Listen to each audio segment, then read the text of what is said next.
The truth about discipline is far different from what you've been told your entire life.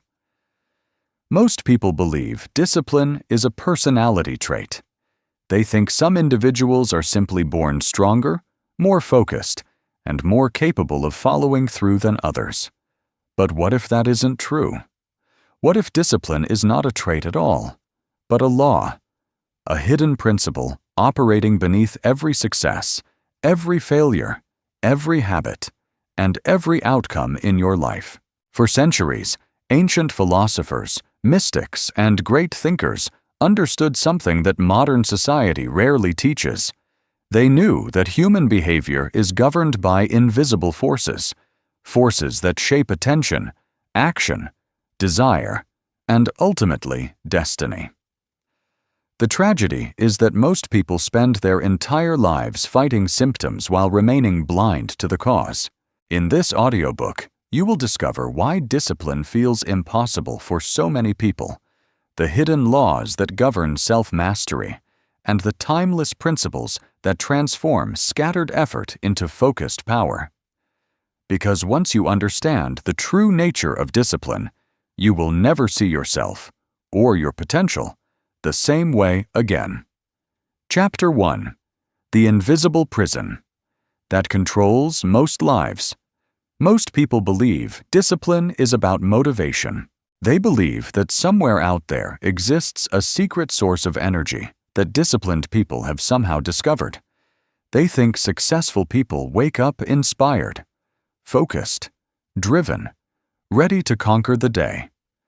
And because they don't feel that way themselves, they assume something is wrong with them.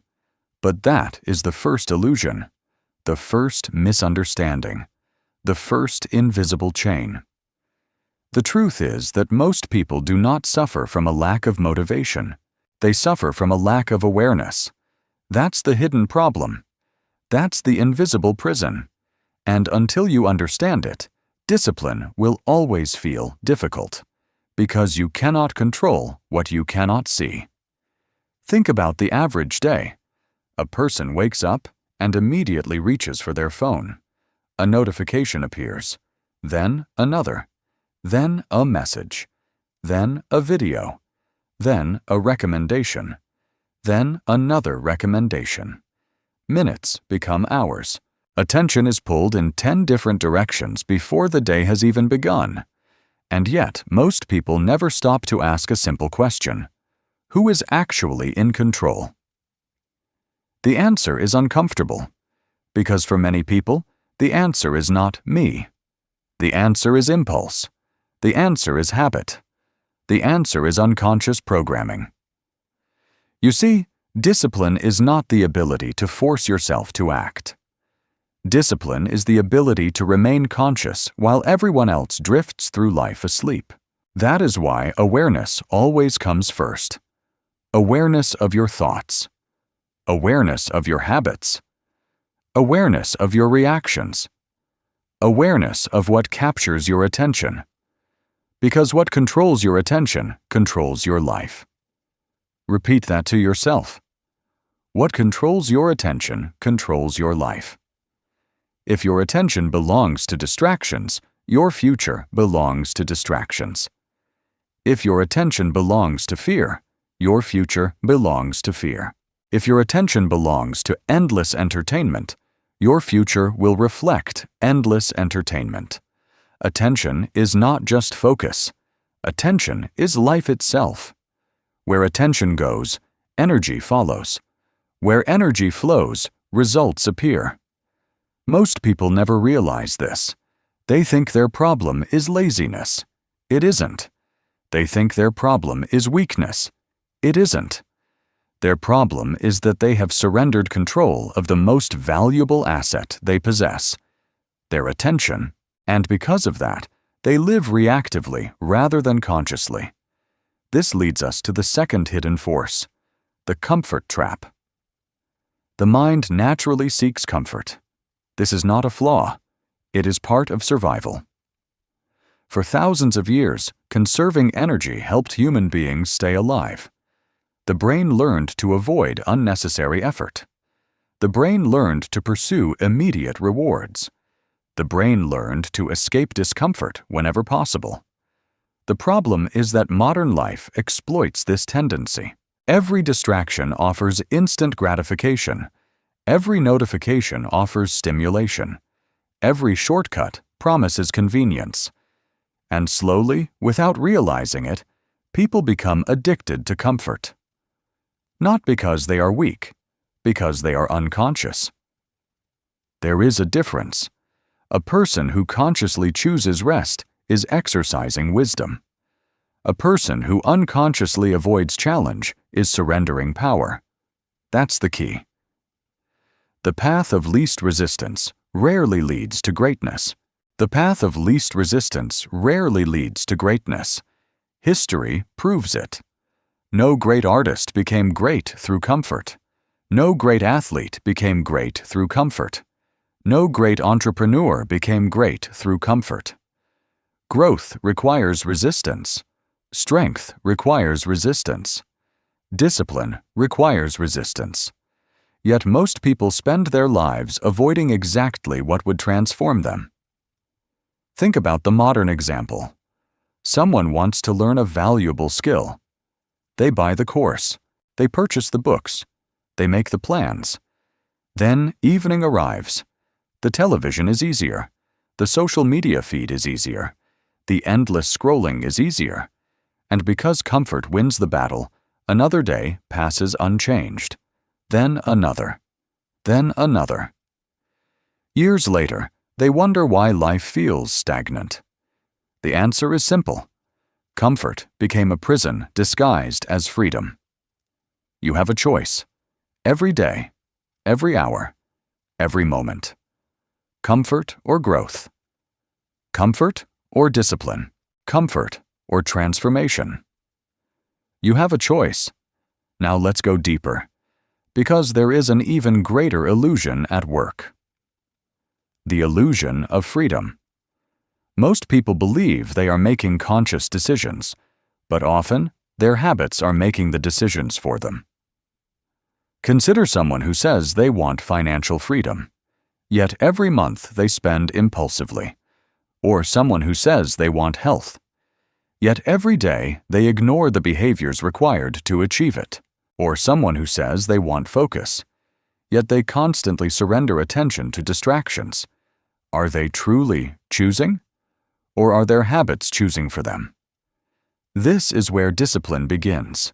Not with action, not with effort, with recognition. Recognition of the invisible chains. Recognition of the unconscious patterns. Recognition of the mental programs running beneath awareness.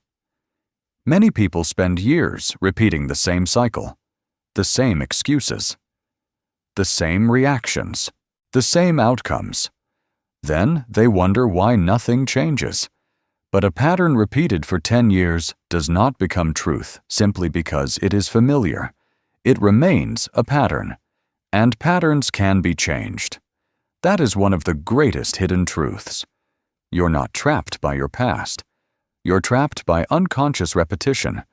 There is a difference, a massive difference. The moment awareness enters, the cycle begins to weaken. Because awareness is the first act of freedom. Say it again. Awareness is the first act of freedom. When you notice the impulse, you create a gap. When you notice the distraction, you create a choice. When you notice the habit, you create an opportunity. And in that small space between impulse and action, discipline is born. Not through force, not through struggle, through consciousness. The disciplined person is not necessarily stronger than everyone else.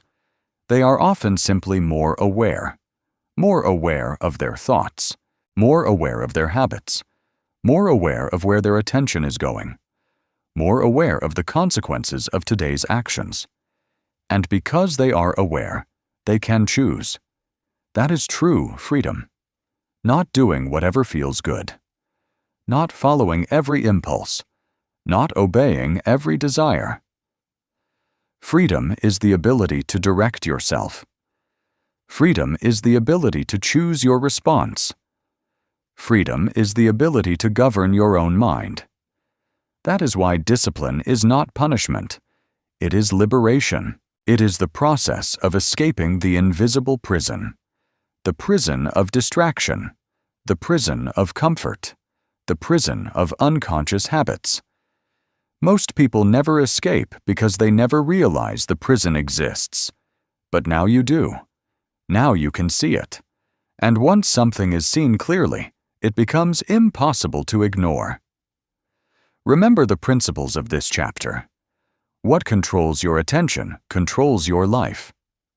The path of least resistance rarely leads to greatness. Awareness is the first act of freedom. These are not merely ideas. They are laws. Timeless principles operating beneath every success and every failure. Master these principles, and the invisible prison begins to dissolve. Because discipline does not begin when you force yourself to act. Discipline begins when you wake up. And once you wake up, a deeper question emerges. If awareness is the first step toward freedom, then who, or what, is meant to govern the inner world? That is what we will explore next. Chapter 2. The Forgotten Law of Inner Governance. There is a principle so ancient, so universal, and so powerful that nearly every great civilization discovered it independently. The Egyptians understood it. The Greeks taught it. The Stoics practiced it. The great philosophers wrote about it. The wisest leaders lived by it. Yet today, most people have forgotten it. The principle is simple. If you cannot govern yourself, something else will. Think carefully about that. If you cannot govern your thoughts, your environment will govern them. If you cannot govern your emotions, circumstances will govern them. If you cannot govern your impulses, your desires will govern them. And if you cannot govern your life, other people will gladly do it for you.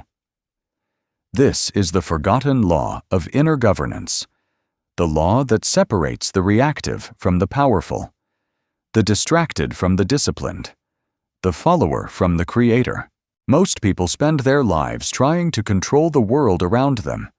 They want better conditions, better opportunities, better timing, better luck.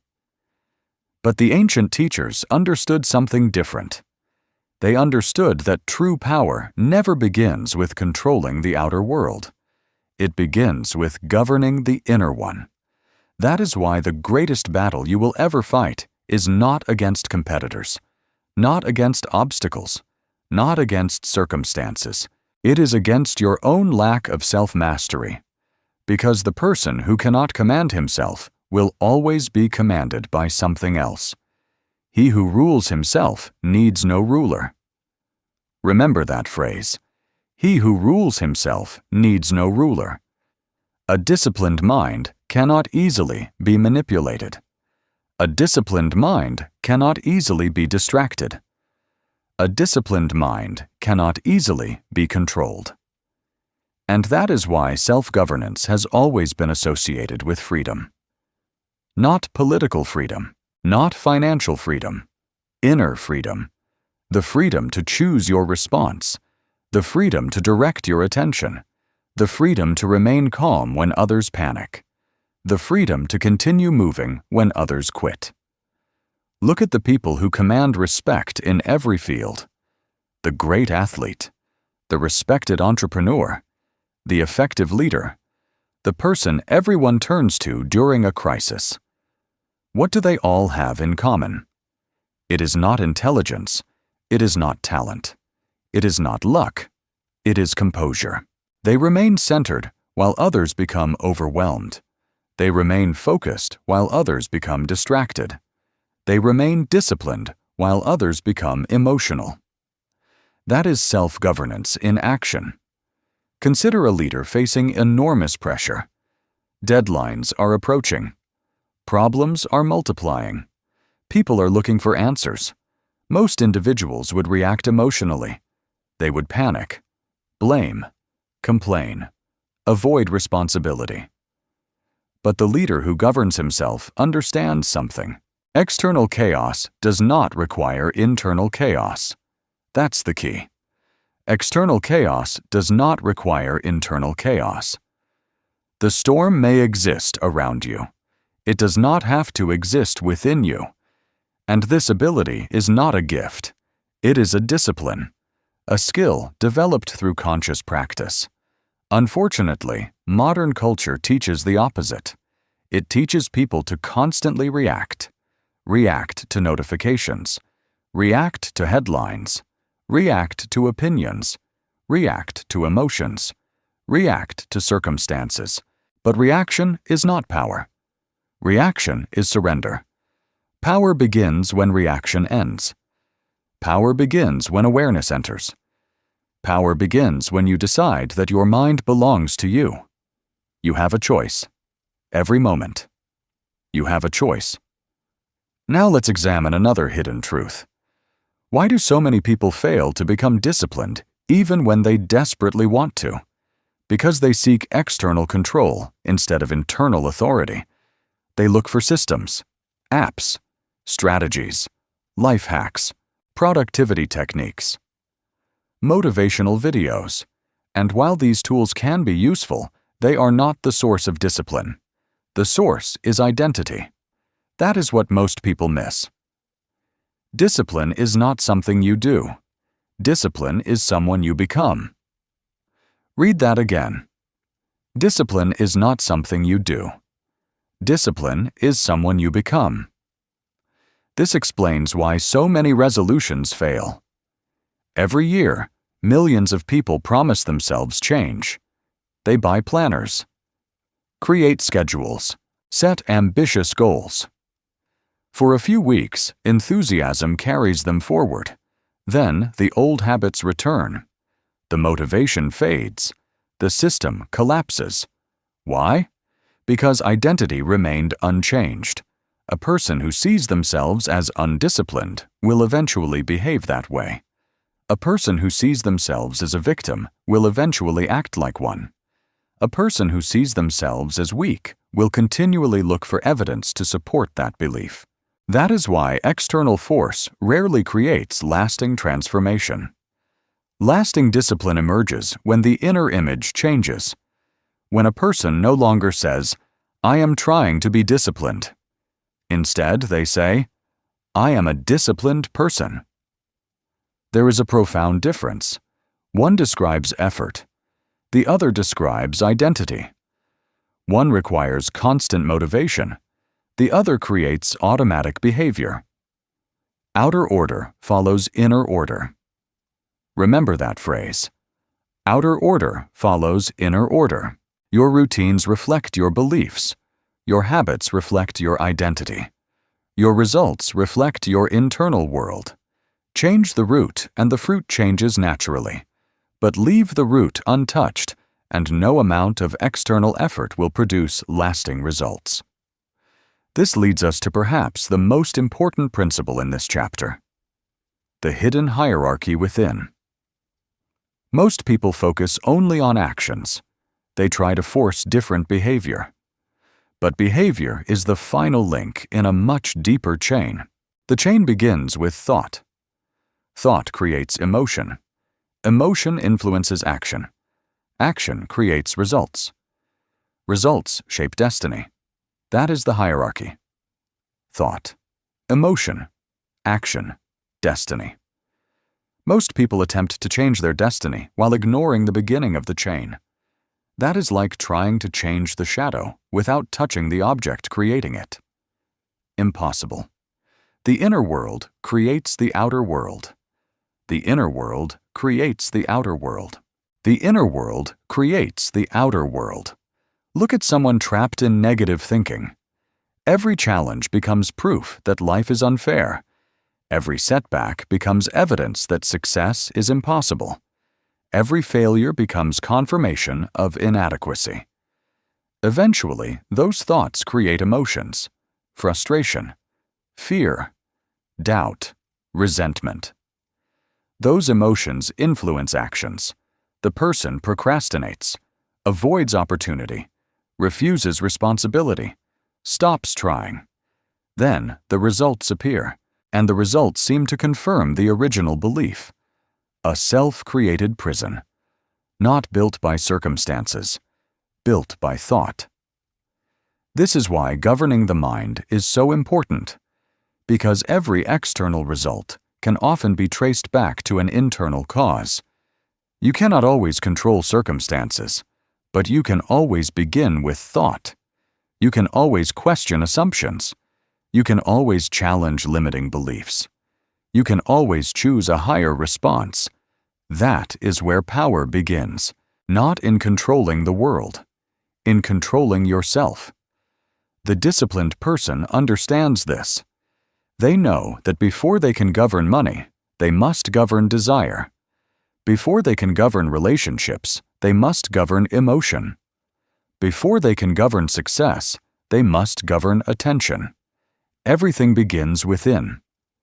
That is the forgotten law, the ancient law, the eternal law. He who rules himself needs no ruler. Outer order follows inner order. The inner world creates the outer world. Master these principles and discipline stops feeling like a battle, because you are no longer trying to force behavior. You are learning to govern the source from which behavior emerges. And once you understand that source, another question naturally arises. What exactly is this mind we are attempting to govern? Is it an ally? Or is it the very force resisting our growth? That is what we will uncover next. Chapter 3. The Mind. Your greatest servant or your greatest tyrant. There is a battle taking place inside you right now. Not tomorrow. Not next year. Right now. It is a battle that has shaped every decision you have ever made. Every success. Every failure. Every habit. Every moment of discipline, and every moment of weakness. Most people are completely unaware of this battle. They assume they are a single, unified self. One mind, one voice, one will. But ancient wisdom suggests otherwise. The philosophers understood it. The Stoics wrote about it. The great teachers observed it. They recognized that within every human being exist two opposing forces. One seeks growth, the other seeks comfort. One seeks purpose, the other seeks pleasure. One looks toward the future, the other demands satisfaction now. This is the divided mind, and until you understand it, discipline will always feel confusing. Because part of you genuinely wants to improve your life, and another part wants to avoid the effort required to do so. Have you ever promised yourself you would wake up early, then hit the snooze button anyway? Have you ever committed to exercising, then found a reason not to? Have you ever decided to stop wasting time, only to spend another hour scrolling through distractions? Of course you have. Everyone has. Because the divided mind exists in every person. The question is not whether the conflict exists. The question is which side wins. One side is guided by reason. The other is guided by impulse. Reason thinks long-term. Impulse thinks short-term. Reason asks, what will this decision create? Impulse asks, what feels good right now? Reason builds. Impulse consumes. Reason creates freedom. Impulse often creates dependence. And that is why discipline is not a battle against the world. It is a battle for leadership within yourself. The untrained mind obeys impulse. Remember that phrase. The untrained mind obeys impulse. The untrained mind obeys impulse. Look around at modern society. Many people know exactly what they should do. They know they should exercise. They know they should save money. They know they should develop valuable skills. They know they should focus. The problem is not knowledge. The problem is governance. Knowledge without self-mastery changes nothing.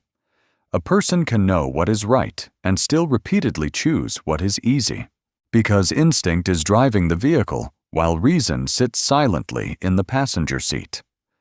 This is why so many people feel trapped, not because they lack intelligence, because they lack internal leadership. The disciplined individual is not necessarily smarter. They simply train reason to lead. That is the difference. They strengthen the voice that thinks long-term. They weaken the voice that demands immediate gratification. Over time, this changes everything, because what you repeatedly obey becomes stronger. If you repeatedly obey impulse, impulse grows stronger. If you repeatedly obey discipline, discipline grows stronger. You're always training your mind. The only question is what you are training it to become.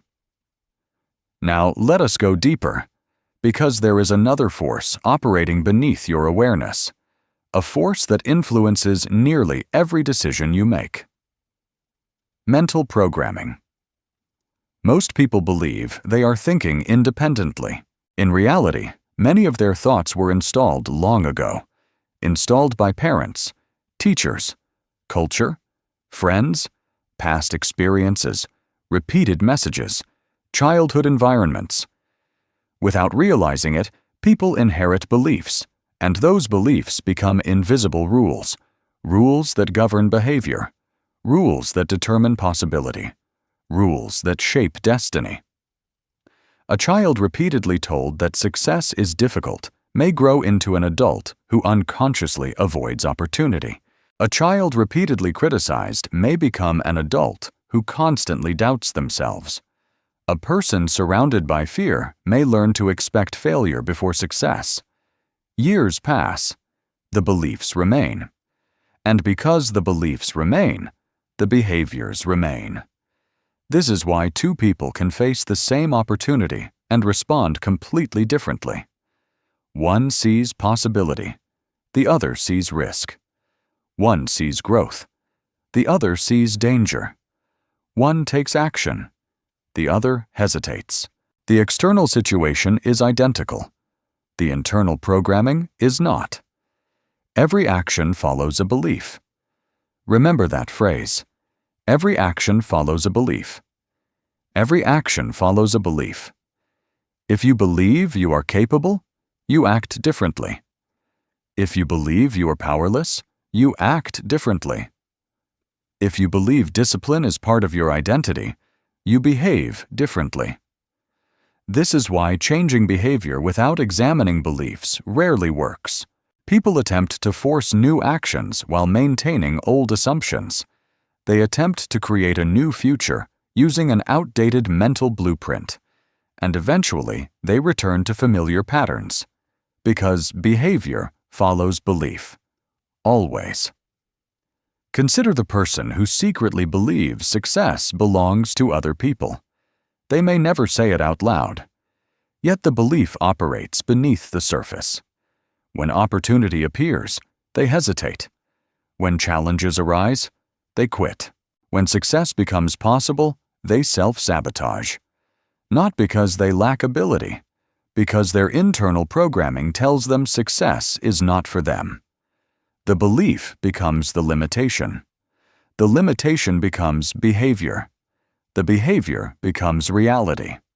And the cycle continues, unless awareness intervenes. Which brings us to the most important part of this chapter. Reclaiming mental authority. This is where transformation begins. Not when circumstances change, not when opportunities appear, not when motivation arrives. Transformation begins when you realize something profound. You're not your programming. You're not your habits. You're not your impulses. And most importantly, you're not every thought you think. That realization changes everything, because most people spend their lives obeying every thought that enters their mind. A negative thought appears. They believe it. A fearful thought appears. They obey it. A doubtful thought appears. They identify with it. But thoughts are not commands. Thoughts are suggestions. Some deserve attention. Many do not. The disciplined mind learns the difference. Imagine someone criticizes you. Immediately, a reaction arises. Anger, defensiveness, frustration. The old programming demands action. Fight back. Prove yourself. React. But now awareness enters. A pause appears. A moment of observation. And within that pause exists freedom. For the first time, you see the thought without becoming the thought. You observe the emotion without obeying the emotion. You choose the response rather than surrendering to the impulse. That is mental authority.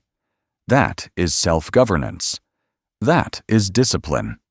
And like every skill, it grows through repetition. The more often you pause, the stronger awareness becomes. The more often you observe, the weaker automatic reactions become. The more often you choose consciously, the more powerful you become. Not because life becomes easier, because you become greater than your impulses. You have a choice. Always. You have a choice. That is the hidden gift of awareness. It creates space between stimulus and response, and inside that space lies freedom. The untrained mind obeys impulse. Every action follows a belief. You're not every thought you think. Master these principles, and you begin reclaiming ownership of your mind. But another profound question remains. If thoughts influence behavior so deeply, then where do all external results truly begin? What is the relationship between thought and reality? What invisible process transforms ideas into actions and actions into destiny? That is what we will explore next. Chapter 4. Why Thought Always Precedes. Action. Look around you. Every building, every company, every invention, every work of art, every movement in history, every achievement that changed the world. All of them began in the same place. Not in the physical world, not in action, not in circumstances. They began in the mind. Before anything exists externally, it exists internally. Before a bridge is built, someone imagines it. Before a business is created, someone believes it is possible. Before a skill is mastered, someone decides it can be learned. Before a life changes, a thought appears. This is one of the most overlooked truths in human development. People become obsessed with visible results while ignoring invisible causes. They focus on outcomes. The wise focus on origins. Because every result begins invisibly. Everything begins in the mind. Remember that phrase. Everything begins in the mind. Everything begins in the mind. Most people understand this intellectually. Very few understand its implications. Because if every action begins as a thought, then the quality of your life is inseparable from the quality of your thinking. And that changes everything. The disciplined person understands that success is created twice. First mentally, then physically. First internally, then externally. The outer result is merely the visible expression of an invisible process. Think about the entrepreneur who builds a successful company. Most people see the final outcome, the office, the income, the recognition, the achievement. But years before any of that became visible, there was only an idea, a possibility, a vision, an unseen thought held consistently despite uncertainty. Others doubted, circumstances resisted, obstacles appeared. But the entrepreneur continued to hold the image, continued to think differently, continued to act according to a reality that did not yet exist, and eventually the invisible became visible. This is not magic. It is not fantasy. It is a principle. Thought precedes action. Action precedes result. Result precedes reputation. The beginning is always invisible. That is why discipline starts in the unseen realm, not when you wake up early, not when you complete the workout, not when you finish the project. It starts before all of that. It starts with the thought that says, "I will do what must be done."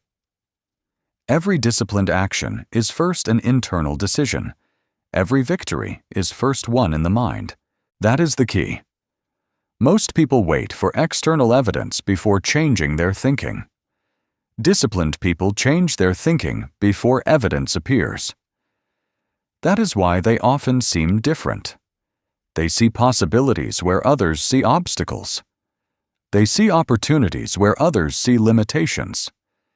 They act while others hesitate, because they understand a law that many never learn. The visible world follows the invisible world. Now let us examine how thought becomes behavior, because thoughts are not isolated events, they are seeds, and every seed eventually produces fruit. A single thought rarely changes a life. A repeated thought often does. This is the architecture of behavior. Thought becomes pattern. Pattern becomes habit. Habit becomes destiny. Consider a person who repeatedly thinks, "I'm not good enough." At first it appears harmless, just a thought. But repetition gives it power. The thought becomes familiar. The familiar becomes believable. The believable becomes part of identity. Eventually, behavior begins to change. The person avoids challenges, avoids responsibility, avoids opportunity, not because they are incapable, because the thought has become a pattern. The pattern becomes a habit. The habit shapes outcomes, and the outcomes reinforce the original thought. A cycle is created. Most people call this reality. In truth, it is conditioning. Thought becomes action. Action becomes character. Remember that phrase. Thought becomes action. Action becomes character. Thought becomes action. Action becomes character. Now consider the opposite. Imagine a person who repeatedly thinks, "I can learn. I can improve. I can adapt." Those thoughts create a different pattern. The pattern creates different actions. The actions create different results. The results strengthen confidence, and confidence fuels further action. The cycle works in both directions. The question is not whether it operates. The question is whether it operates consciously or unconsciously. Most people allow thoughts to enter and remain unchallenged. The disciplined person becomes a guardian of the mind. They understand that every repeated thought is a vote cast for a future identity. Every thought strengthens something. Every thought feeds something. Every thought moves life in a particular direction. You have a choice. You always have a choice. You can strengthen limitation, or strengthen possibility. You can strengthen fear, or strengthen courage. You can strengthen excuses, or strengthen responsibility. The choice begins with thought. Now we arrive at one of the most powerful principles in this audiobook. Attention. Because thoughts do not grow equally. Some remain weak. Others become dominant. Why? Because attention acts as fuel. Whatever receives attention receives power. Whatever receives power grows. This is why attention is creative power. Energy flows where attention goes. Remember that phrase. Energy flows where attention goes. Energy flows where attention goes. Most people dramatically underestimate the importance of this principle. They assume attention is merely observation. It is not. Attention is investment.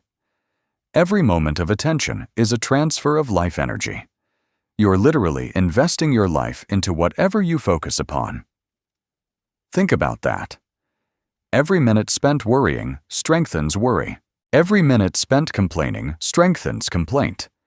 Every minute spent distracted strengthens distraction. Likewise, every minute spent learning strengthens knowledge. Every minute spent practicing strengthens skill.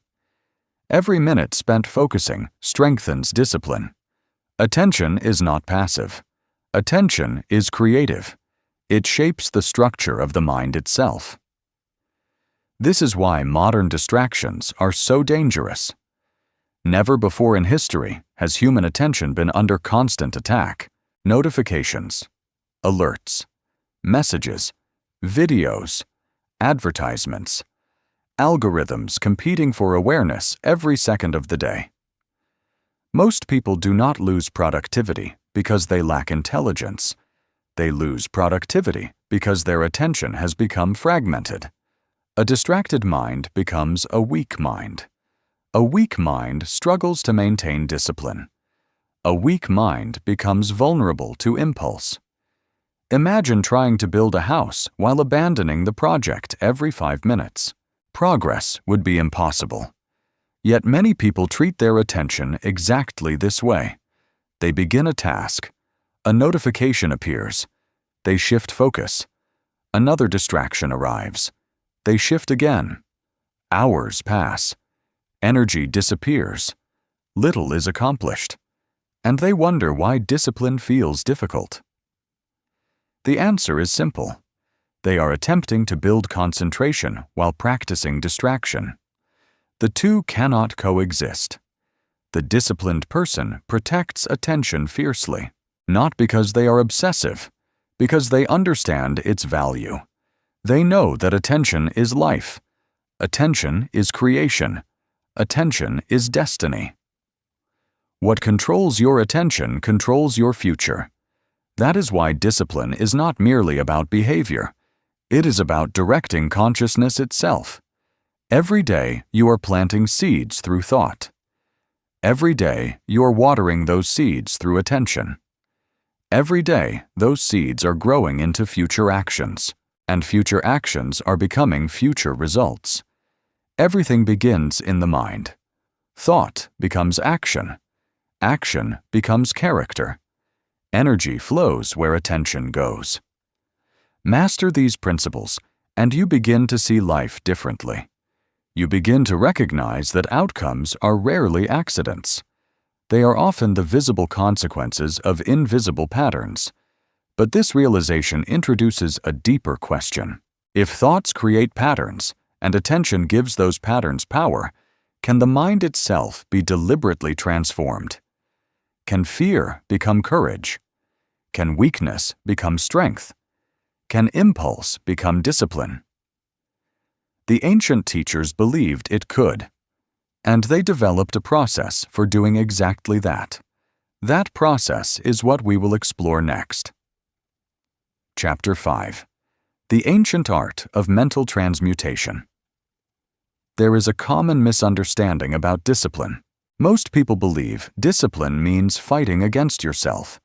They imagine a constant war, a struggle between desire and duty, a battle between what they want to do and what they should do. As a result, they spend years trying to suppress impulses, suppress emotions, suppress frustration, suppress temptation, suppress anger, suppress fear, suppress desire, and eventually they become exhausted, because suppression is not transformation. The ancient teachers understood something that many people still fail to recognize. Energy cannot simply be eliminated. It must be redirected. It must be transformed. This is the ancient art of mental transmutation, the ability to take one form of energy and convert it into another. The ability to take lower impulses and redirect them toward higher purposes. The ability to transform what appears to be weakness into strength. This is one of the most powerful skills a human being can develop, because the disciplined person is not someone who destroys desire. The disciplined person is someone who masters it. Transform, don't suppress. Remember that phrase. Transform, don't suppress. Transform, don't suppress. Think about a river. If you attempt to stop a river completely, pressure builds. Eventually, the force becomes overwhelming. The water finds another way. But if you guide the river, if you create channels, if you direct its movement, the same force becomes useful. The same water that can destroy can also generate power. Human energy operates in much the same way. Desire itself is not the enemy. Emotion itself is not the enemy. Impulse itself is not the enemy. The problem is direction. A person who lacks direction becomes controlled by these forces. A person who develops discipline learns to direct them. That is the difference. Consider frustration. Most people view frustration as something negative, something to avoid, something to eliminate. But frustration contains energy, powerful energy. The question is what happens to that energy. One person becomes angry and complains. Another channels the same frustration into effort, into learning, into growth, into productive action. The emotion remains, but the outcome changes completely. This is mental transmutation, the transformation of emotional energy into purposeful action. You have a choice. Always. You have a choice. You can allow emotion to control you, or you can direct emotion toward something valuable. That is the key. Now consider another common example. Failure. Most people fear failure because they misunderstand its nature. They see failure as evidence of limitation, evidence of weakness, evidence that they should stop trying. But history tells a different story. Many of the greatest achievements in human history emerged from failure. Inventors failed. Athletes failed. Entrepreneurs failed. Writers failed. Leaders failed. Yet those failures became fuel. The setback became energy. The disappointment became determination. The obstacle became transformation. This is why some people become stronger after hardship, while others become weaker. The event is not the deciding factor. The interpretation is. One person asks, "Why is this happening to me?" The other asks, "What can this teach me?" One becomes trapped. The other becomes transformed. Every obstacle contains power. Remember that phrase, every obstacle contains power. Every obstacle contains power. Most people never access that power because they stop at the surface. They see only difficulty. The disciplined mind looks deeper. The disciplined mind searches for hidden value. Every challenge contains information. Every setback contains instruction. Every failure contains feedback. The question is whether you're willing to look for it. Imagine a person rejected from a job opportunity. One response is bitterness, blame, self-pity. The other response is analysis, improvement, adaptation, growth. The same event. Two completely different outcomes. The obstacle itself did not determine the future. The response did. That is why discipline is not merely controlling behavior. It is controlling interpretation. It is deciding what meaning you assign to experience. Because meaning determines energy, and energy determines action. This brings us to one of the most misunderstood forces in human life. Emotion. Many people believe emotions are the problem. They believe emotions make them weak. They believe emotions interfere with discipline. The truth is more subtle. Emotions are not the enemy. Unconscious obedience to emotions is the enemy. There is a profound difference. Emotions are signals, not commands. Signals, not commands. Think about that. Fear is a signal. Anger is a signal. Frustration is a signal. Excitement is a signal. Anxiety is a signal. None of these emotions automatically determine behavior. Only unconsciousness does. Yet most people have been conditioned to obey emotions immediately. If they feel tired, they stop. If they feel afraid, they avoid. If they feel uncomfortable, they quit. If they feel discouraged, they surrender. As a result, emotions become masters rather than messengers. The disciplined person reverses this relationship. They listen to emotions. but they do not automatically obey them. That is emotional mastery. Feel deeply. Act consciously. Remember that phrase. Feel deeply. Act consciously. Feel deeply. Act consciously.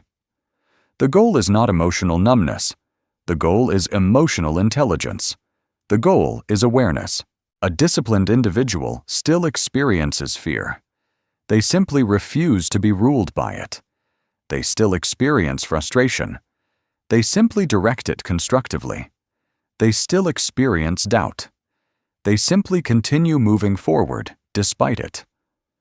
This is what separates maturity from impulse. Maturity understands that emotions are temporary. Values are permanent. Feelings fluctuate. Principles endure. The disciplined person chooses principles over moods. That is why they remain consistent. Imagine a difficult conversation. Someone criticizes you unfairly. Immediately, emotion arises. The body tightens. Anger appears. The impulse to react becomes strong. Most people respond automatically. They argue, defend, attack, escalate, then later regret it. The disciplined individual does something different. They pause, just for a moment, a small moment. But within that moment exists tremendous power, because awareness interrupts automation. Awareness creates choice. Choice creates freedom. And freedom creates mastery. They recognize the emotion. They acknowledge it. But they refuse to surrender to it. The emotion becomes information rather than instruction. This is emotional transmutation in action. The same energy exists. The outcome changes completely.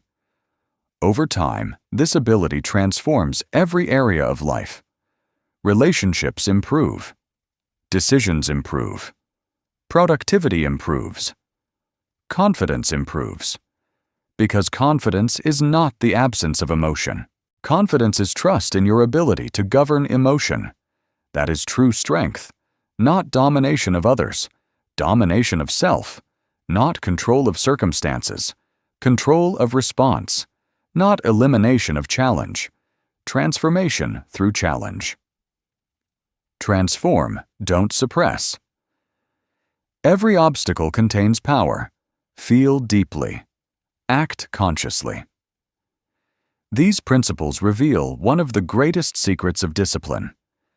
The energy you need for growth is often hidden inside the very struggles you wish to escape. Your frustration contains fuel. Your fear contains information. Your failures contain lessons. Your challenges contain strength waiting to be discovered. Nothing is wasted when awareness is present. Nothing is wasted when discipline guides interpretation. Nothing is wasted when consciousness transforms experience into wisdom. And yet, another principle remains.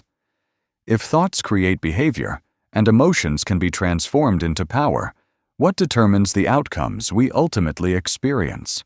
Why do repeated actions produce certain results with such consistency? What invisible law connects today's choices with tomorrow's reality? That is what we will uncover next. Chapter 6. The Law of Cause and Consequence. One of the greatest illusions in human life is the belief that events happen randomly. People see success and call it luck. They see failure and call it misfortune. They see achievement and assume talent. They see struggle and assume fate. But beneath appearances lies a deeper reality. A reality understood by philosophers, teachers, and disciplined individuals throughout history.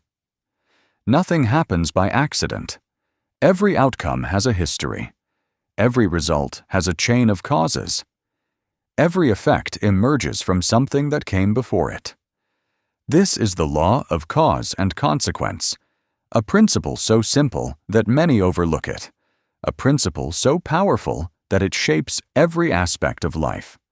The disciplined person understands this law. The undisciplined person ignores it. And that difference changes everything. Every effect has a cause. Remember that phrase. Every effect has a cause. Every effect has a cause. Look at a towering tree. Most people notice the trunk, the branches, the leaves. What they do not see are the roots, hidden beneath the surface, invisible, yet absolutely responsible for everything visible above. Life operates in the same way. The results you see today are often the visible expression of causes planted long ago. A successful career rarely appears overnight. A healthy body rarely emerges by accident. A strong relationship rarely develops without effort. The visible result is simply the final chapter of a story that began much earlier. Unfortunately, most people focus only on effects. They want success without studying causes, confidence without discipline, health without habits, wealth without responsibility, results without process. But the law does not operate that way. The law responds to causes, not wishes, not intentions, not excuses, causes. That is why discipline is ultimately the study of consequences. It is the ability to look beyond the present moment, to recognize that today's choices are creating tomorrow's reality. Most people think only about immediate outcomes. Disciplined people think about future consequences. That is the key. Imagine two individuals receiving the same paycheck. One spends everything immediately. The other saves a portion consistently. At first, there appears to be little difference. Days pass, weeks pass, months pass. The consequences remain largely invisible. Then years pass, and suddenly the difference becomes dramatic. One has accumulated financial freedom. The other remains trapped in the same cycle. People call it luck. But the law tells a different story. The outcome was growing long before it became visible. Every effect has a cause. The disciplined mind understands this. Which brings us to another profound truth. The hidden cost of small choices. Most people dramatically underestimate the power of tiny actions. They believe only major decisions matter. Major opportunities. Major failures. Major breakthroughs. Yet life is rarely shaped by dramatic moments. Life is shaped by repeated moments, small moments, ordinary moments, invisible moments, the decisions no one notices, the habits no one applauds, the disciplines no one celebrates. These are the forces that quietly shape destiny. Small actions create great destinies. Remember that phrase. Small actions create great destinies. Small actions create great destinies. Imagine reading 10 pages every day. 10 pages seems insignificant. Most people would dismiss it. Too small. Too ordinary. Too slow. Yet over the course of a year, those 10 pages become thousands. Over several years, dozens of books. Over a decade, an entirely different level of knowledge, a different perspective, a different identity, a different life. The action was small. The consequence was enormous. This is the power of compounding, a force operating constantly whether you notice it or not. Small disciplines compound. Small neglect compounds. Small improvements compound. Small mistakes compound. Every day, you're either building momentum or destroying it. There is no neutral ground. Consider physical health. One unhealthy meal changes very little. One missed workout changes very little. One late night changes very little. But repeated hundreds of times, the consequences become significant. Likewise, one healthy choice may seem insignificant. One workout, one walk, one disciplined meal. Yet repeated consistently, the results become extraordinary. The law does not care whether the cause is positive or negative. The law simply responds. That is why discipline matters. not because individual actions are dramatic, because repeated actions are powerful. You have a choice. Every day, you have a choice to strengthen positive momentum or strengthen negative momentum, to build your future or slowly undermine it. The choice is always present. Most people wait for motivation before acting. Disciplined people understand that action itself creates momentum, and momentum changes lives. Now we arrive at perhaps the most misunderstood aspect of this law: delayed consequences. This is where many people fail, not because they lack intelligence, not because they lack ability, because they misunderstand timing. Human beings naturally prefer immediate rewards. The mind loves instant gratification, immediate pleasure, immediate comfort, immediate results. The problem is that reality often operates differently. The most valuable rewards arrive slowly. The most meaningful consequences are delayed. And because of this delay, many people abandon the very behaviors that would transform them. Imagine someone beginning an exercise program. The first day feels difficult. The second day feels difficult. The first week produces little visible change. The second week produces little visible change. A month passes. Still no dramatic transformation. The impatient mind begins to question the effort. Why bother? Is this working? Maybe this doesn't matter. And many people quit, not because the process failed, because the consequences had not yet become visible. The law operates whether you notice it or not. Remember that phrase. The law operates whether you notice it or not. The law operates whether you notice it or not. The body was changing. The habits were strengthening. The foundation was forming, but the evidence had not yet appeared. This principle applies everywhere: learning, business, relationships, discipline, personal growth. The greatest rewards often arrive after the greatest period of uncertainty.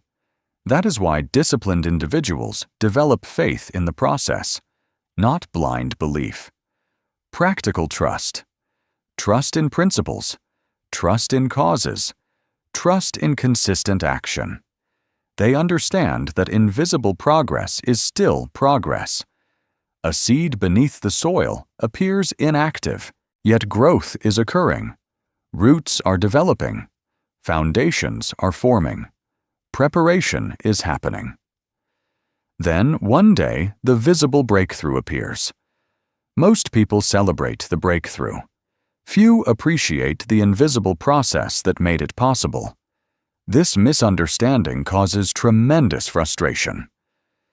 People compare their Chapter 1 to someone else's Chapter 20.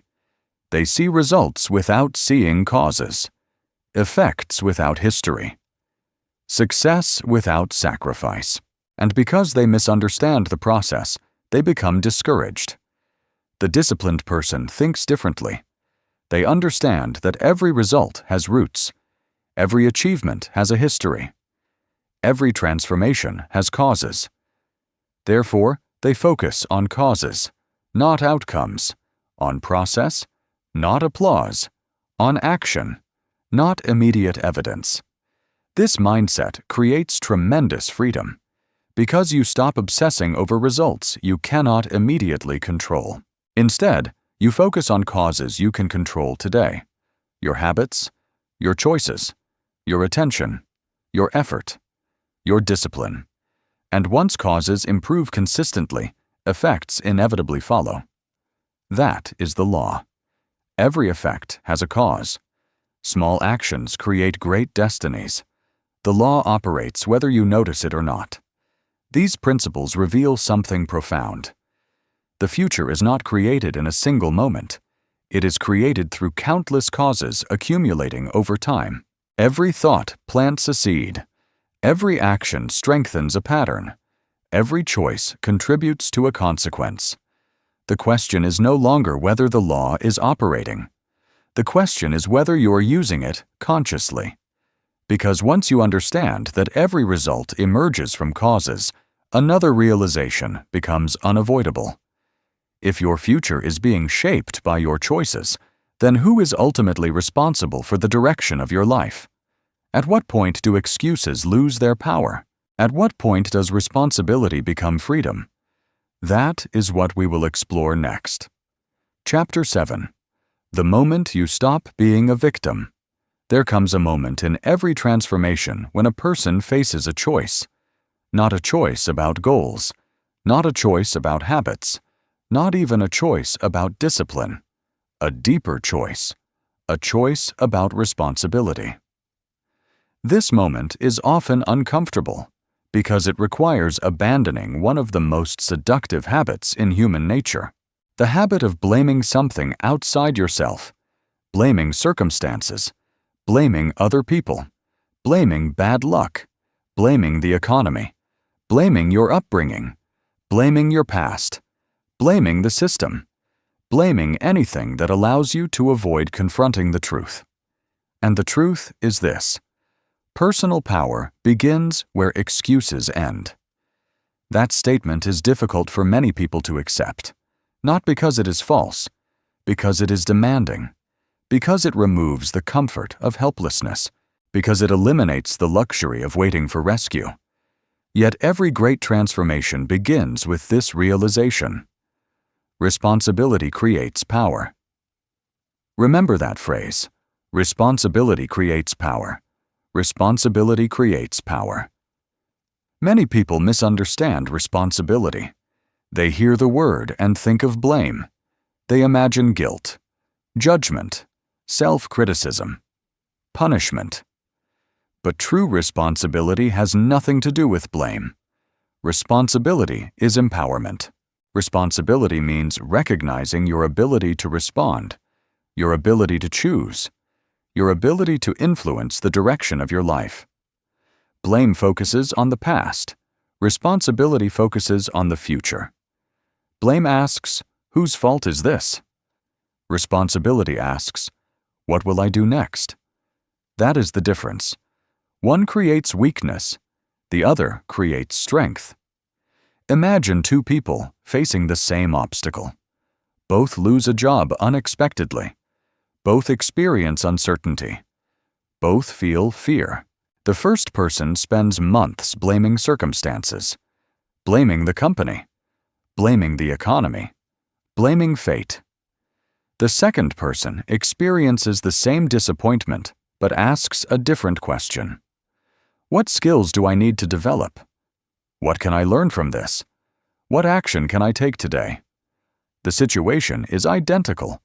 The response is different. And because the response is different, the future becomes different. Responsibility creates power, not because it changes the past, because it changes what happens next. This is one of the hardest lessons in discipline. The disciplined person understands that complaining changes nothing. Excuses change nothing. Resentment changes nothing. Only action changes outcomes. Only ownership creates momentum. Only responsibility creates freedom. You have a choice. Always, you have a choice. Now let us examine another invisible trap. External dependence. Many people spend their lives waiting for the right opportunity, waiting for confidence, waiting for support, waiting for permission, waiting for circumstances to improve, waiting for motivation, waiting for certainty, waiting for the perfect moment. The tragedy is that the perfect moment never arrives, because perfection is not a condition, it is an illusion. The moment is always now. Remember that phrase. The moment is always now. The moment is always now. Think about how many dreams disappear because of waiting. How many businesses are never started. How many books are never written. How many skills are never learned. How many lives remain unchanged. Not because people lack potential, because they keep postponing action. The mind creates endless reasons. I'll start next month. I'll begin when things calm down. I'll take action when I feel ready. But readiness is often the result of action, not the cause of it.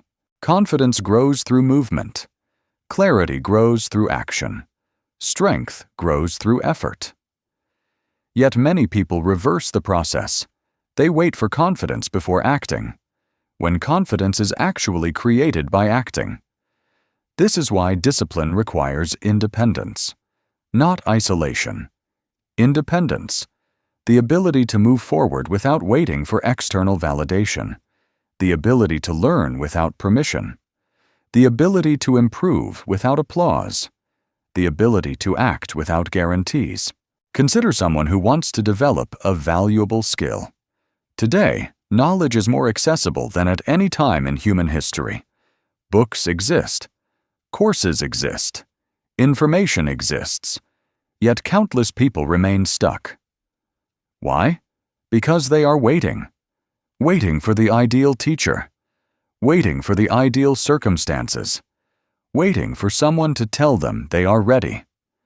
But the disciplined individual understands something different. You don't need their permission. You don't need their permission. You don't need their permission. You can begin today. You can begin with what you have. You can begin where you are. That is where transformation starts. Not tomorrow. Now. The moment is always now. Every day spent waiting is a day spent surrendering power. Every day spent acting is a day spent reclaiming it. This realization leads to an even deeper truth. The story you tell yourself matters, more than most people realize, because identity is not fixed. Identity is constructed, and what has been constructed can be reconstructed. Many people live according to stories created years ago, stories formed through failure, stories formed through criticism, stories formed through painful experiences. At some point they decided, I am not disciplined. I am not confident. I am not successful. I am not capable. The story became a belief. The belief became an identity. The identity became behavior, and the behavior reinforced the story. A cycle was created. But here is the truth. You're not obligated to remain the person you were yesterday. You're not required to continue telling the same story. Identity can change. Identity can evolve. Identity can be consciously rebuilt. This is where many people struggle. They focus entirely on results. They want disciplined behavior, disciplined habits, disciplined outcomes. But they continue identifying as an undisciplined person. That creates internal conflict. Because behavior naturally follows identity, the solution is not merely changing actions. The solution is changing self-perception. Become the person before seeking the result. Remember that phrase. Become the person before seeking the result. Become the person before seeking the result. Think like the person you want to become. Act like the person you want to become. Make decisions like the person you want to become. Not perfectly. Consistently.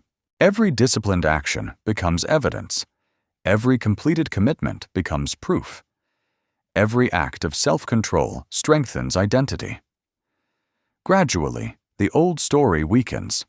A new story emerges. The person who once said, I am undisciplined, begins saying, I keep promises to myself. The person who once said, I always quit, begins saying, I finish what I start. The person who once saw weakness begins recognizing growth. This is how identity changes, not through wishing, through repetition, through evidence, through conscious choice. Discipline becomes easier when it aligns with who you believe you are, because you no longer rely on motivation. You rely on identity. That is the key. A disciplined person does not constantly debate whether to act. Action becomes natural because it reflects self-image. This is why the most important transformation is internal, not external. The external world eventually follows. Responsibility creates power. The moment is always now. Become the person before seeking the result. These principles mark a turning point, because the moment you stop seeing yourself as a victim of circumstances, you begin seeing yourself as the author of your future. The moment you stop waiting, you begin creating. The moment you change your story, you change your trajectory. And once responsibility becomes a habit, another question emerges. What does true self-mastery actually look like? How do disciplined individuals strengthen their inner authority day after day? How do they transform responsibility into lasting power? That is what we will explore next. Chapter 8. The Hidden Path to Self-Mastery. Many people admire mastery. They admire the athlete performing at the highest level, the entrepreneur leading a successful company, the artist creating extraordinary work, the leader who remains calm under pressure, the individual who appears disciplined, focused, and in complete control of themselves. They see the result, but they rarely see the process. They see excellence, but they overlook repetition, because mastery is rarely created through dramatic moments. Mastery is created through ordinary moments repeated consistently. This is one of the most important truths you will ever learn.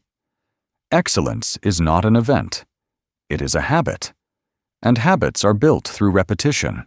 Repetition creates reality. Remember that phrase. Repetition creates reality. Repetition creates reality. Most people underestimate the power of repetition because repetition feels insignificant. One workout seems small. One page of reading seems small. One disciplined choice seems small. One day of consistency seems small. But life is not shaped by isolated actions. Life is shaped by repeated actions. Whatever you repeat, you become. If you repeat distraction, you become distracted. If you repeat excuses, you become unreliable. If you repeat discipline, you become disciplined. The process is simple. Not easy, but simple. The challenge is that modern culture celebrates intensity. People want dramatic transformations, radical changes, instant results. They want to feel inspired, motivated, excited. Yet intensity is often temporary. Consistency is transformative. That is the difference. Imagine an athlete preparing for competition. The public sees the performance, the applause, the victory. But what created the result? Not a single day of effort, thousands of repetitions, the same movements practiced repeatedly, the same fundamentals refined repeatedly, the same discipline applied repeatedly, day after day, month after month, year after year. The athlete understands something most people forget. Greatness is built in private before it appears in public. The same principle applies to every area of life: financial success, health, relationships, discipline, confidence. All are built through repetition, not perfection. Repetition. You do not need extraordinary effort every day. You need consistent effort every day. That's the key. Consistency outweighs intensity. The disciplined individual understands this. They stop searching for motivation. They stop chasing emotional highs. Instead, they focus on repetition. Because repetition eventually becomes identity, and identity becomes destiny. You have a choice. Every day, you have a choice to repeat behaviors that strengthen you or repeat behaviors that weaken you. Because repetition creates reality. Now let us explore another principle rarely understood: the power of restraint. Most people assume discipline is about doing more work, more effort, more activity, more commitments. But true discipline is often the opposite. It is about eliminating, removing, refusing. Saying no. This is where many people struggle.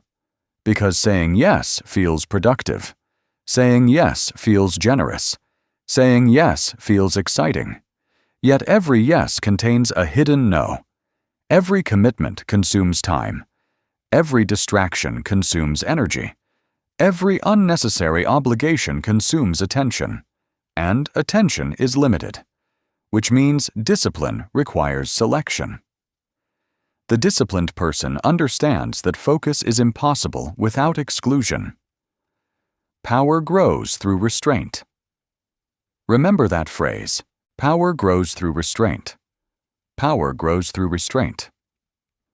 Imagine a sculptor creating a masterpiece. The final form does not emerge by adding endless material. It emerges by removing what is unnecessary. The sculptor reveals beauty through subtraction. Life operates in the same way. Many people do not need more information. They need fewer distractions. They do not need more goals. They need more focus. They do not need more opportunities. They need greater commitment. Discipline is often subtraction rather than addition. This is why the ability to say no is so powerful. Every time you say no to distraction, you say yes to focus. Every time you say no to impulse, you say yes to purpose. Every time you say no to comfort, you say yes to growth. The decision appears small. The consequence is enormous. Consider the modern challenge of attention.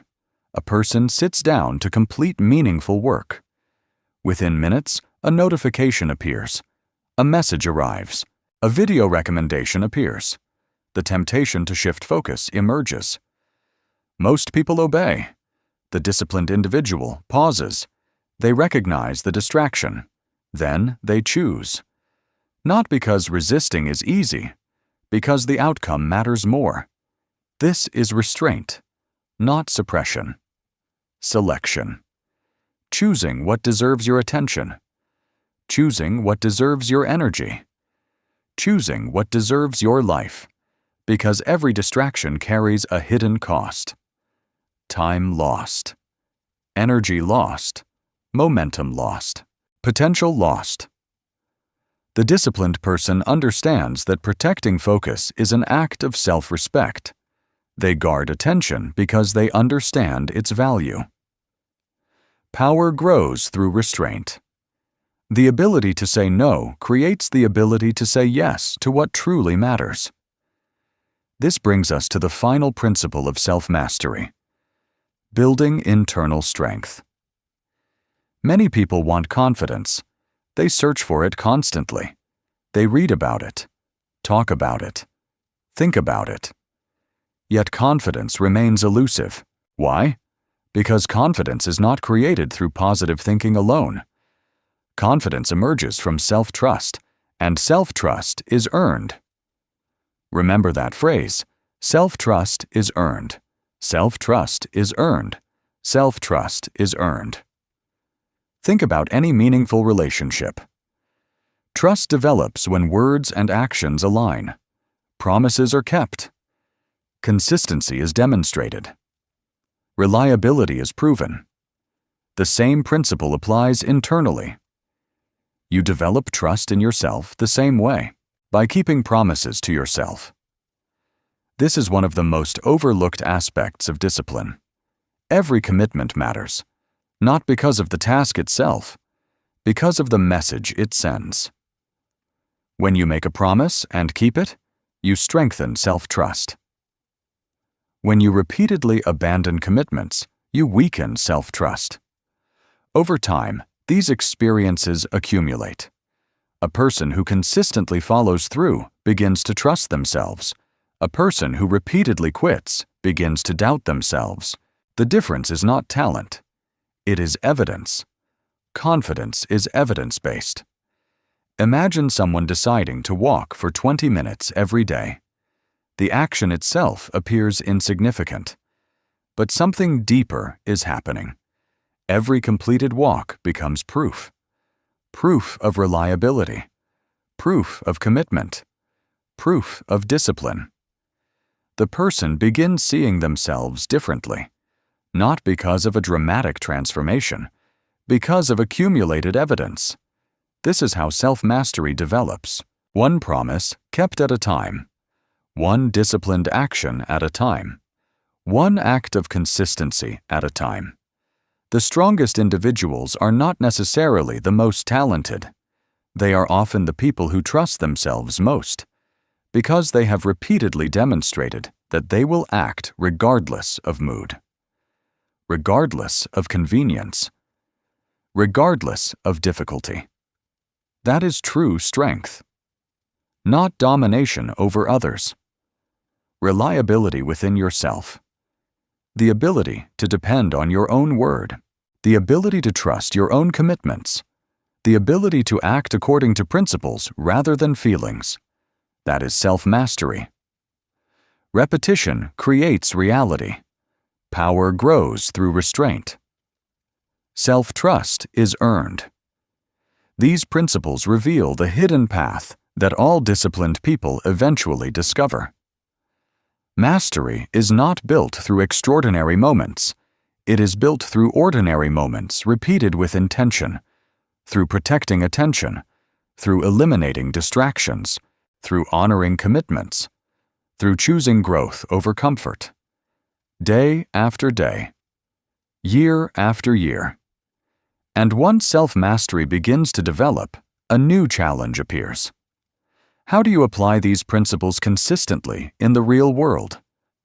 How do discipline, focus, and self-governance become part of everyday life? How do you build a life that remains strong even when motivation disappears? That is what we will explore next. Chapter 9. Building an Unshakable Life. Through daily discipline, by now, a pattern should be becoming clear. Discipline is not a personality trait. It is not luck. It is not talent. It is not something reserved for a gifted few. Discipline is a system, a structure, a way of living. And this is where many people make a critical mistake. They build their lives around motivation, instead of building their lives around systems. The difference is enormous, because motivation is emotional. Systems are structural. Motivation is temporary. Systems are enduring. Motivation comes and goes. Systems remain. And if you want an unshakable life, you must stop relying on what changes and start relying on what lasts. Ritual defeats resistance. Remember that phrase. Ritual defeats resistance. Ritual defeats resistance. Most people wait until they feel like taking action. They wait until they feel inspired, energetic, focused, confident, ready. But feelings are unpredictable. Some days, motivation appears. Some days, it disappears. If your behavior depends on motivation, your progress becomes unstable. And an unstable process creates unstable results. The disciplined person understands this. They do not ask themselves every morning whether they feel like acting. They create systems that reduce decision-making, because every decision consumes energy. Every unnecessary choice creates friction, and friction is the enemy of consistency. Consider something as simple as a morning routine. A person wakes up and immediately knows what happens next. Exercise, reading, planning, reflection. The routine is predetermined. No debate, no negotiation, no emotional discussion. Action becomes automatic. This is why routines are powerful, not because they eliminate effort, because they eliminate unnecessary decisions. The mind no longer wastes energy deciding. The system decides. And when the system decides, resistance loses much of its power. This principle appears throughout history. Highly productive individuals often rely on routines. Athletes rely on routines. Military organizations rely on routines. Successful entrepreneurs rely on routines. Why? Because consistency is easier when behavior is structured. The disciplined person does not trust motivation. They trust systems. That is the key. When motivation disappears, systems remain. When emotions fluctuate, systems remain. When life becomes difficult, systems remain. And over time, those systems become the foundation of an unshakable life. You have a choice. Every day, you have a choice to rely on feelings or rely on systems. The results will be dramatically different. Now let us explore another powerful realization. The laws of discipline are universal. Many people compartmentalize life. They think discipline applies to work, but not relationships, to health, but not finances, to productivity, but not character. Yet the same principles operate everywhere. The principle is universal. Remember that phrase. The principle is universal. The principle is universal. The laws we have explored throughout this audiobook do not belong to a single area of life. They apply to every area. The same discipline that creates financial success creates physical health. The same consistency that strengthens a skill strengthens a relationship. The same focus that improves productivity improves emotional control. The principle is universal. Consider wealth. Many people imagine financial success as a single event, a lucky break, a sudden opportunity, a dramatic breakthrough. But lasting wealth is often built through repeated behaviors: saving, investing, learning, planning, delaying gratification. The process is remarkably similar to physical fitness. A healthy body is not built through a single workout. It is built through repeated actions. Exercise, nutrition, recovery, consistency. The principle is the same. Now consider relationships. Strong relationships rarely collapse because of a single moment, and they rarely thrive because of a single moment. They are built through repeated interactions, communication, respect, attention, presence, reliability. Small actions repeated over time. Again, the principle remains unchanged. Consistency creates success. Whether the goal is wealth, health, love, knowledge, discipline, or personal growth, the law remains constant. That is why disciplined individuals eventually discover something extraordinary. They stop viewing discipline as a specific skill and begin viewing it as a way of life, a lens through which every decision is made, a philosophy of consistent action, a commitment to long-term thinking, a refusal to be controlled by temporary emotion. The principle is universal. And once this truth becomes clear, another realization follows. Great lives are rarely created dramatically. They are created incrementally. This is where the compound effect enters the picture. Most people underestimate the power of accumulation, because accumulation is invisible at first. Small efforts appear insignificant. Tiny improvements seem meaningless. Minor disciplines seem unimportant. But the law of accumulation never stops operating. What you repeat, you become. Remember that phrase. What you repeat, you become. What you repeat, you become. Imagine dedicating 1 hour each day to mastering a skill. 1 hour does not seem extraordinary. Many people would dismiss it. Too slow, too small, too ordinary. Yet 1 hour every day becomes hundreds of hours each year. Thousands over time. Expertise begins to emerge. Opportunities begin to appear. Confidence begins to grow. The individual becomes someone entirely different. Not because of a dramatic breakthrough, because of accumulation. The same principle applies to every area of life. 1 workout, 1 chapter read, 1 conversation, 1 investment, one disciplined decision. Each action appears small, but actions accumulate, and accumulation transforms lives. This is why disciplined people think differently. They do not ask, "What will this action do today?" They ask, "What will this action become if repeated for years?" That question changes everything, because it reveals the hidden power of daily choices. A single choice rarely changes a life. A repeated choice often does. Every habit is a vote for a future identity, a vote for a future outcome, a vote for a future reality. The question is not whether you're casting votes. You are. Every day. The question is what you're voting for: comfort or growth, excuses or responsibility, distraction or focus, impulse or discipline. The vote is always being counted. The future is always being constructed. What you repeat, you become. This principle explains why some individuals seem unstoppable. They are not necessarily more talented. They are not necessarily more intelligent. They have simply allowed time to work in their favor. They have aligned daily action with long-term vision. They have harnessed the power of accumulation. Most people dramatically overestimate what can be achieved in a week, and dramatically underestimate what can be achieved in a decade. That misunderstanding destroys potential, because meaningful transformation often arrives slowly, then suddenly.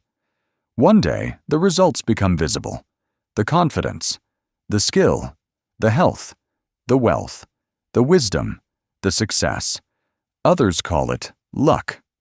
The disciplined person recognizes it as accumulated effort, accumulated focus, accumulated consistency, accumulated discipline. Ritual defeats resistance. The principle is universal. What you repeat, you become. These truths reveal the architecture of an unshakable life, a life built not on inspiration, but on systems, not on intensity, but on consistency, not on dramatic moments, but on repeated actions. A life strong enough to endure uncertainty. A life capable of sustained growth. A life directed consciously rather than accidentally. And yet, one final question remains. How do you live with this awareness every day? How do these principles become more than knowledge? How do they become a permanent way of seeing reality itself? That is what we will explore in the final chapter. Chapter 10. Living as a Conscious Creator. At the beginning of this audiobook, we explored a simple but uncomfortable truth. Most people never develop discipline. Not because they are incapable. Not because they are weak. Not because they lack intelligence. But because they never learn the laws governing their own lives. They spend years fighting symptoms while remaining blind to causes. They battle outcomes while ignoring origins. They attempt to change their circumstances without understanding themselves. And as a result, they remain trapped in cycles they cannot explain. But now you have seen something different. You have seen the hidden patterns. You have explored the invisible principles operating beneath success and failure. You have discovered that discipline is not a personality trait. It is a consequence of awareness. And awareness changes everything. Awareness precedes mastery. Remember that phrase. Awareness precedes mastery. Awareness precedes mastery.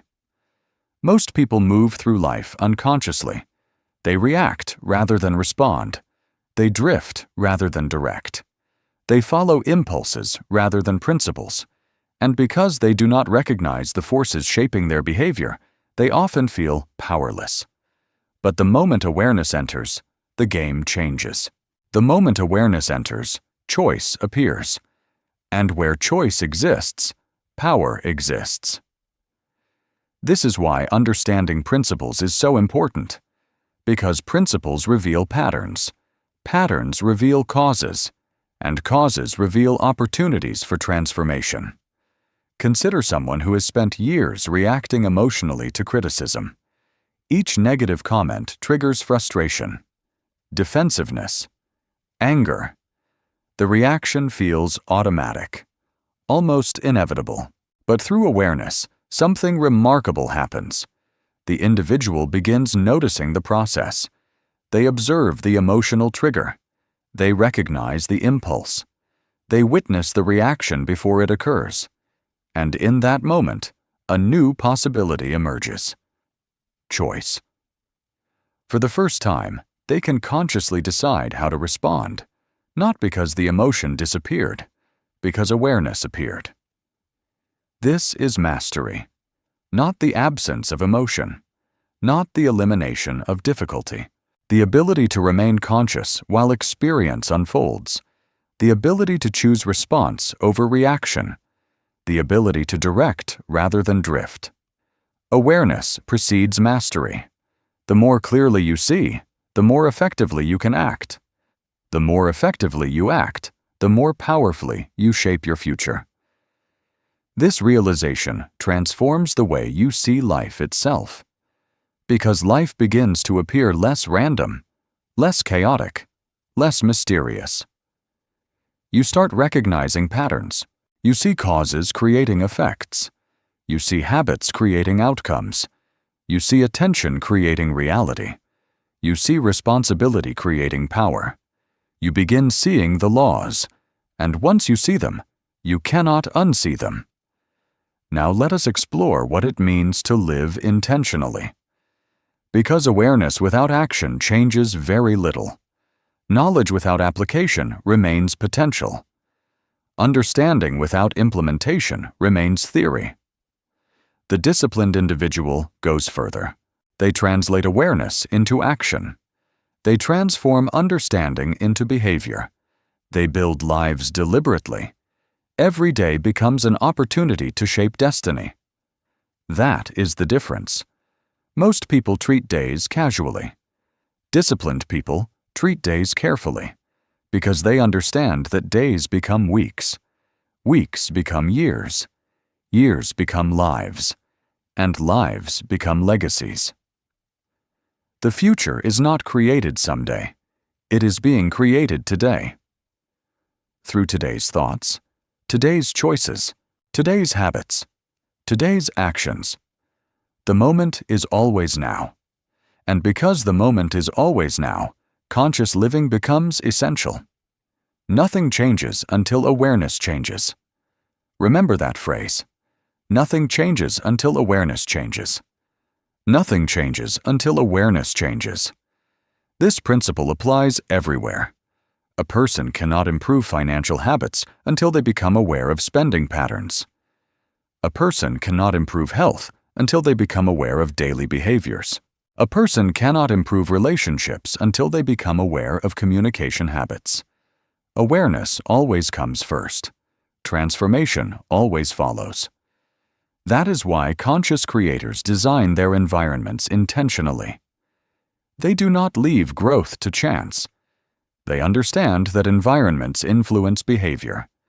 The room influences focus. The people influence standards. The routines influence outcomes. The information influences thinking. Every environment is shaping something. The question is whether it is shaping you consciously or unconsciously. Imagine two individuals. One surrounds themselves with distraction, noise, chaos, endless stimulation. The other deliberately creates an environment that supports growth. Books are visible. Goals are clear. Distractions are limited. Focus is protected. Which person is more likely to succeed? The answer is obvious, because environment influences behavior, and behavior influences destiny. The conscious creator understands this. Instead of hoping for better results, they create conditions that support better choices. Instead of relying on willpower alone, they build systems. Instead of waiting for motivation, they establish structure. That is intentional living, not controlling everything, designing what can be designed, guiding what can be guided, influencing what can be influenced. The rest is handled through adaptation and awareness. This leads us to the final truth of the entire journey. The work is never finished. Remember that phrase. The work is never finished. The work is never finished. Many people approach self-development as though it were a destination, a finish line, a final achievement. They imagine reaching a point where discipline becomes effortless forever, where growth becomes unnecessary, where mastery becomes complete. But life does not work that way. The moment growth stops, decline begins. The moment learning stops, stagnation begins. The moment awareness disappears, old patterns return. Self-mastery is not an event.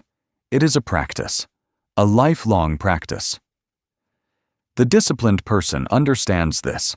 They remain students, regardless of success, regardless of achievement, regardless of status, because they understand that every level reveals new challenges, new opportunities, new lessons.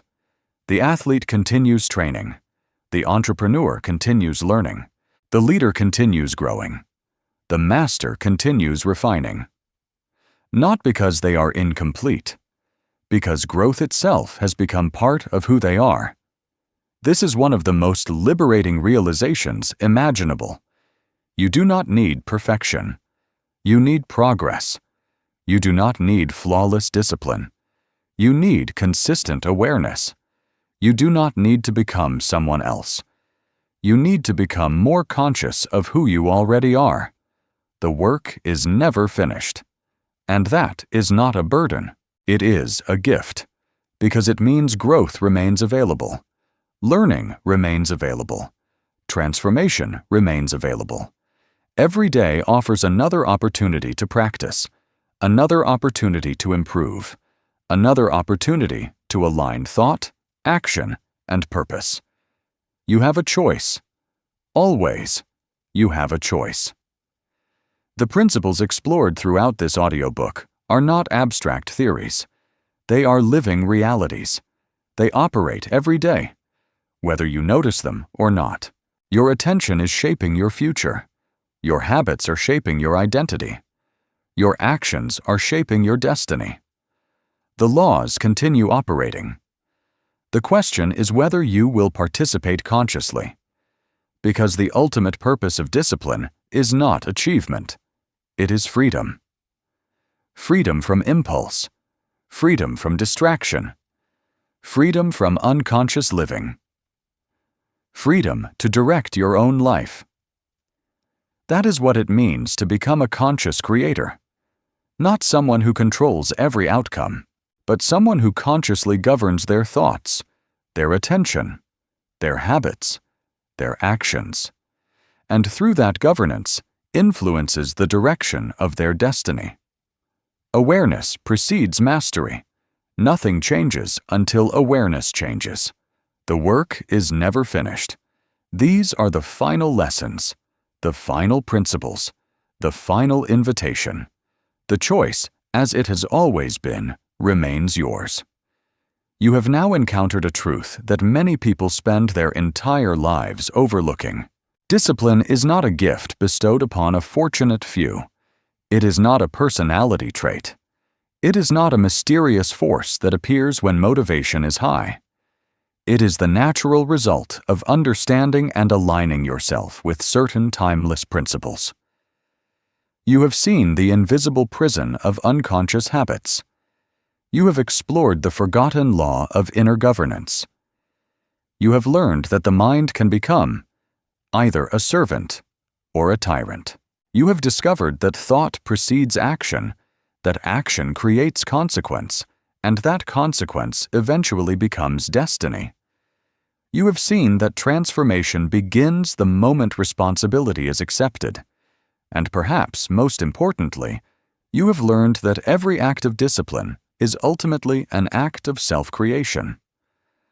The person you become tomorrow is being shaped by the choices you make today, not the dramatic choices, not the rare choices, the repeated choices, the small choices, the invisible choices no one else sees. The laws discussed in this audiobook will continue operating whether you acknowledge them or not. Every thought will plant a seed. Every action will strengthen a pattern. Every day will move you either closer to mastery or further into unconscious living. The question is not whether these principles are real. The question is whether you will begin applying them consciously. Because the greatest secret of discipline is this: you do not become disciplined by forcing yourself to act. You become disciplined when you awaken to the fact that you are already creating your future through every choice you make. And once that realization becomes clear, self-mastery is no longer a struggle. It becomes a way of life. The choice begins now.